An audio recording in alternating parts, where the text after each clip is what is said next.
Hello all you YouTubers out there. I have a special project today I'm starting on, and it's going to be for all the CNCers out there as well as the lathe woodturners. And it's all going to be done with this 5x9 board. So, but before we get started, I want to show you I got a sticker letter. I was kind of excited about that. I got a Mike Booth from over at Scenic City Wood Turning sent me a sticker, and I'm going to place that on the board right now. And tell you what, I'm always excited to get those stickers. Look at the information below. If you want to exchange stickers, I'd be happy to. And on the next video, I'll review the board and get a close-up of that. But in the meantime, I want you to take a look. He sent me 2 stickers. One of them's a round one on the board. This one's really nice. And thank you, Mike, for that. Go over and check his website out. He does some wonderful wood turning and other things. So go check him out when you have time. And please join me while I show you what I'm doing with this 5x9 board. Let's get started. Well, here we are. We're about to get started. And you can see I already have everything clamped down. I have everything zeroed, an X, Y, Z axis. And I'm using a Mach 3 controller, and we're ready to get started. Let's see what happens here. Go. Look at that. We have action.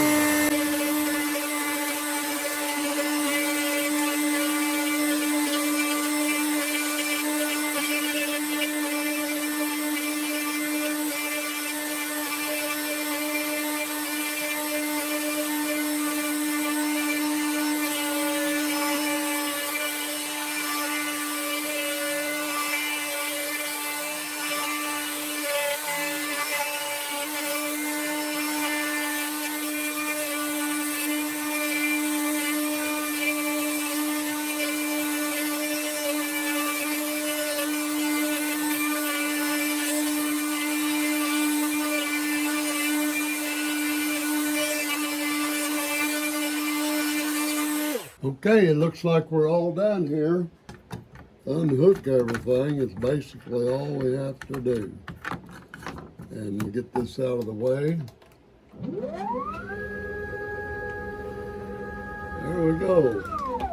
All there is to it. Get these 3 clamps off. Got a nice little bracket here. It's all cut out. Without further ado, let's get on with it, and we'll turn this camera around and we'll see what we can do with this. All the CNCers know about this. We have to put tabs in there to keep them from flying out while they're being cut. Nice little pieces, not too much scrap. Now, that's what they look like. They got a machine cuts, use a down cut, 1/4-inch end mill. And if you use down cut, it gives a very smooth cut around your plywood. Everything, all the holes, that's a bearing. The bearing's going to go in there. And it's just very little sanding to do. Knock a little fuzzies off of it is all we have to do. And as soon as I get them done, I'm going to come back and see, we got a little bit right there. But I'll come back and we'll get this thing together. The next thing you do after you get your parts or make your parts or purchase your parts is to go to a used stuff store and pick you up a set of inline skates. I found these at a used parts store for $1. And I bought a pair of skates, and I have many uses for them. So I think if I remember right, I gave the guy $5. I said, here, they're worth more than that to me. So anyway, you want to get them. It'll take one of these for this project. And you see there's other projects. I made a steady rest out of the same thing, and I'll have a link to that below if you want to watch that. Now, let's get on with this project, and well, let's just get on with it. After taking the screw that comes with the skates, just take a small screwdriver and carefully, I just pried these out of the plastic. And remember, that's the bottom side. But anyway, they're sealed bearings. But anyway, they're sealed, nice little sealed bearings. This can just be, I don't know, if you got someone young enough at home, they might want to play with that. Otherwise, throw it in trash. Now, we don't need that anymore. And I'm going to show you the rest of the parts that's necessary. We got the bearings, and you know where they came from. So we're going to get right on with it and show you the rest of the parts here. Okay, I have laid out here all the tools you're going to need to put this together with. After you get, of course, your wooden parts, then your 2 rollers, 2 bearings out of your skate wheel, and you're going to need one of these little sanding paraphernalias that most lathe owners have. You can put that in a drill gun or what you want to do. The only thing I modify that, you have to modify that. You have a 2-inch, get you some threaded rod. I cut it off 2 inches for this one and 2.5 inches for this one you're going to need later. And what I did, I removed the stock shaft that's out of this, get it to work right, and I put a lock nut, I threaded that in there. It's 1/4 Both of these are 1/4, and I put a lock nut on that so that wouldn't come loose. And so you prepare that.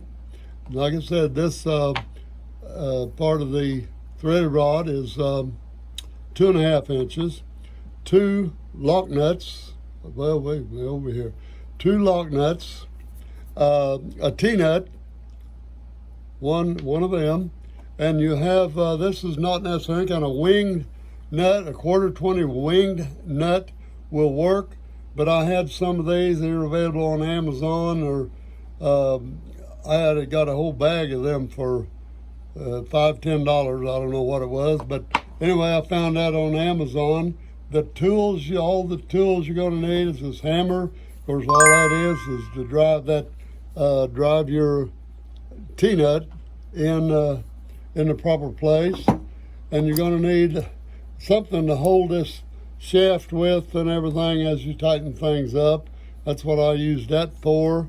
If you have a small pair of vice grips, you can grip it up in here so it don't damage the threads. Especially on this one, you're going to need it. You can see up close, that one there, I've experimented with it, and you'll have to take a grip on that to get this lock nut on later. So a small pair of vice grips is really nice, and a 7/16 inch wrench for your T-nuts. Now let's get started with assembly on this thing.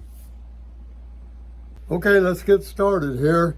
You can see here on this piece, I already have the T-nut hammered into place, and it goes in from this side, the stick side, and the offset side here. You can see where it comes through just a little bit. Now, with it in that position, you want to stick the bearing down with this long shank coming out here.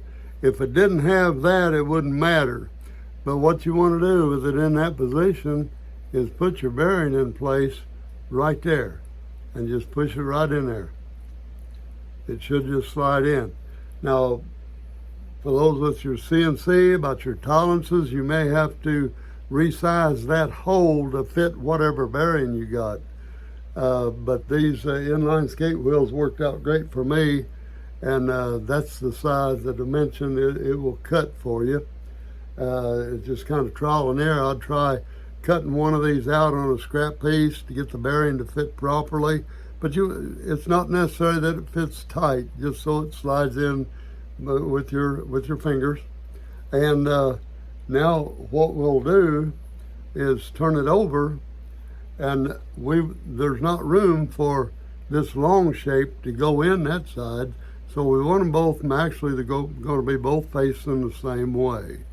So we'll push that one in place. I can do that with my fingers and just get the bearings. These bearings are going to fit flush like this. They're against, the shafts are against each other, which is not really necessary, but that's the way it is. Now with next we will stick this on there.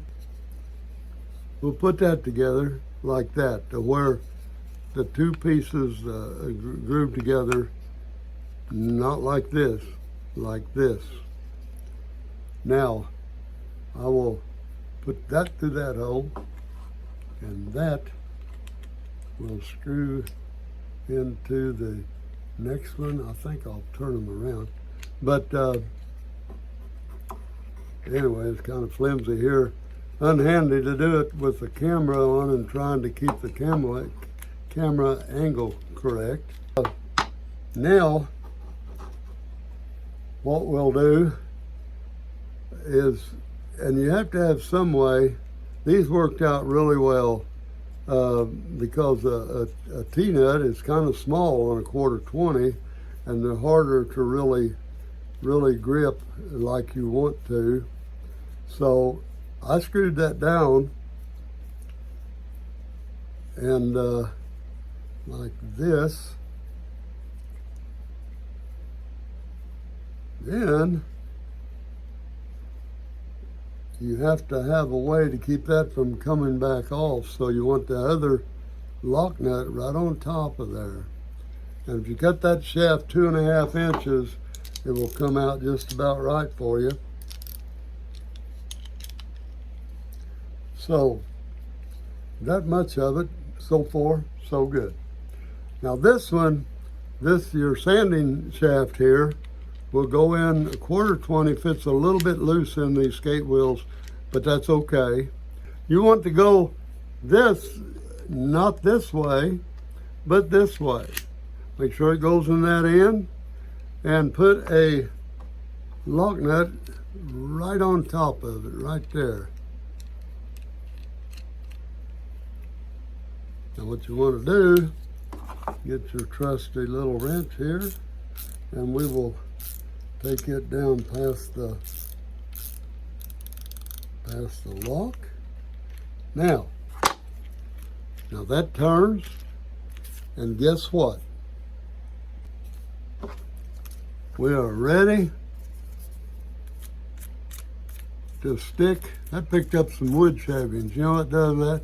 Anyway, the sanding disc, put right there. Now, that will give you any angle you want. Gives you a nice little handle grip here. You can get back inside of a bowl real well with it, straighten it out. You can get all the angles that the big boys use on theirs. You can turn it around any way you want. And this will allow you to hold it as the lathe is turning. This will turn one way or the other. So it's quite handy and don't cost near as much as the other guys.